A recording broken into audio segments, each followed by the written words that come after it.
கைவிரித்த கனிமொழி நான் இருக்கேன் என்று கை கொடுத்த அமைச்சர் ஸ்ரீநாத். கூட்டம் பயங்கரமா இருக்கு பஸ்ல.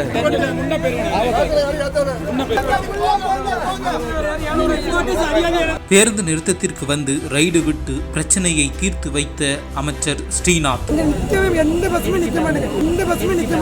எல்லா ஸ்டாப்லயும் பஸ் நிக்கணும். அது கவர்மெண்ட் பஸ்னாலும் சரி, பிரைவேட் பஸ்னாலும் சரி, எல்லா ஸ்டாப்லயும் பஸ் நிக்கணும்.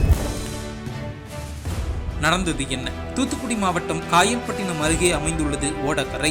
இந்த பகுதியில் புதியதாக அமைக்கப்பட்டுள்ள பேருந்து நிறுத்தத்தை தூத்துக்குடி மக்களவை உறுப்பினர் கனிமொழி MP திறந்து வைத்தார். அப்போது அவரிடம் கோரிக்கை வைத்த மக்கள், இந்த பேருந்து நிறுத்தத்தில் பேருந்தே நிற்கவில்லை, எதற்காக பேருந்து நிறுத்தம் என்று ஆவேசமாக கோரிக்கை விடுத்தனர். மேலும் பேருந்தை நிறுத்த சொல்லியும் வேண்டுகோள் விடுத்தனர். ஆனால் எங்க முதலமைச்சராக இருந்தால் பண்ணி இருப்பேன் என்று கூறிவிட்டு அவர் சென்று விட்டார். கனிமொழியின் பேச்சில் அதிருப்தி அடைந்த பொதுமக்கள் அனிதா ராதாகிருஷ்ணன் திமுக MLA தானே, கோரிக்கையை நிறைவேற்றலாமே என்று கோரிக்கை விடுத்தனர். இந்த வீடியோ இணையத்தில் வைரலான நிலையில் அதே பேருந்து நிறுத்தத்திற்கு இன்று அமைச்சர் ஸ்ரீநாத் நேரில் ஆய்வு செய்தார். அப்போது கனிமொழியிடம் கோரிக்கை வைத்த பெண்கள் அமைச்சர் ஸ்ரீநாத்திடமும் பேருந்தை நின்று செல்ல உத்தரவிடுமாறு கோரிக்கை வைத்தனர். இதையடுத்து போக்குவரத்து அதிகாரிகளை சம்பவ இடத்திற்கு அழைத்த அமைச்சர் ஸ்ரீநாத் ஓடக்கரை பேருந்து நிறுத்தத்தில் அரசு மற்றும் தனியார் பேருந்துகள் நின்று செல்ல உத்தரவிட்டார். மேலும் தான் 3 நாட்களுக்கு பிறகு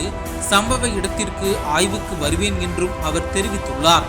அமைச்சர் ஸ்ரீநாத்தின் இந்த நடவடிக்கைக்கு அப்பகுதி மக்கள் வரவேற்பும் நன்றியும் தெரிவித்தனர். ஓடக்கரை பகுதியில் நீண்ட நாட்களாக பேருந்து நின்று செல்லாமல் இருந்ததால் காலையில் பணிக்கு செல்பவர்கள், பள்ளி கல்லூரிக்கு செல்பவர்கள் கடுமையாக சிரமத்தை சந்தித்து வந்தனர். இந்த சூழலில் தற்போது பேருந்து நின்று செல்ல உத்தரவிட்டிருப்பதால் அப்பகுதி மக்கள் மகிழ்ச்சி அடைந்துள்ளனர்.